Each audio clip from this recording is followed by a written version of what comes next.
Chapter 11, Longtan Camp. The Longtan Orphanage Village had a history that most of us knew about.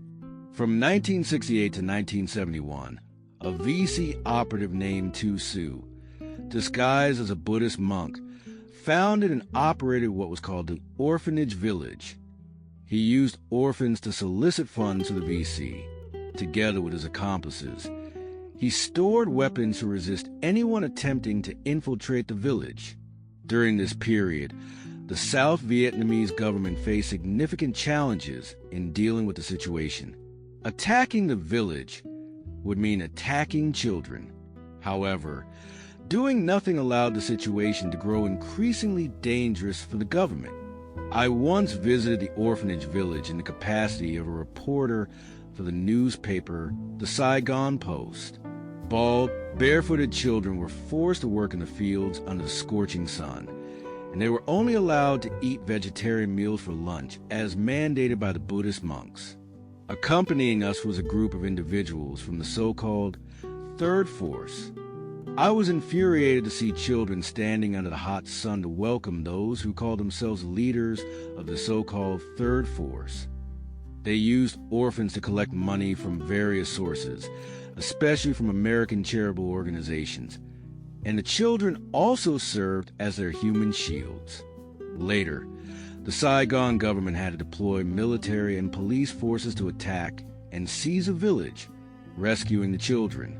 The orphanage village was then turned into a camp for victims of the Bin Long Province War. Once again, I had the opportunity to visit the area to distribute gifts to war victims as part of the Science Student Organization for War Victim Relief, which was the precursor to the Science Student Representative Committee that I first established at the Saigon College of Science. The Longtan Re-Education Camp was located atop a hill adjacent to National Route 1. There were no signs indicating it was a re-education camp, except for a banner displaying the slogan, "Nothing is more precious than independence and freedom," which could be seen everywhere after April 30th, 1975. The convoy stopped in the middle of the camp's main road. It was a dirt road about 5 meters wide and approximately 800 meters long, connecting the entrance to the last building in the camp. Since the camp was on a hill, there were no wells. Water was transported by tank trucks.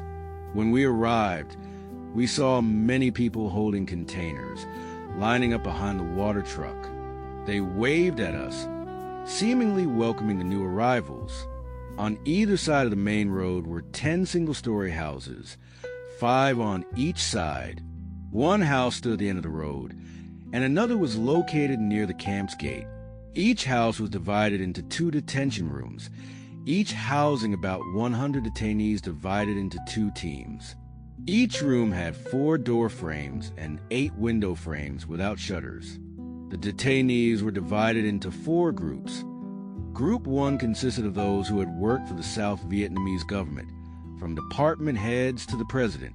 Group 2 included individuals they referred to as reactionary political party members, all political parties in South Vietnam, holding positions ranging from secretary to party chairperson. Group 3 comprised intelligence officers of mid to high levels. Group 4 included police officers ranked from major to general. The 5 houses on the right side of the road were allocated to Group 1. The first 2 houses on the left were for Group 4, while the remaining 3 were for Group 3. The house at the end of the road was for female detainees, and the house near the gate was for Group 2. Another structure was used as an assembly hall for camp-wide meetings. Each team of approximately 50 detainees was divided into 4 groups. Each group had to sleep in 2 rows within the room, resulting in 4 rows in each room. 2 rows along the walls and 2 rows in the middle.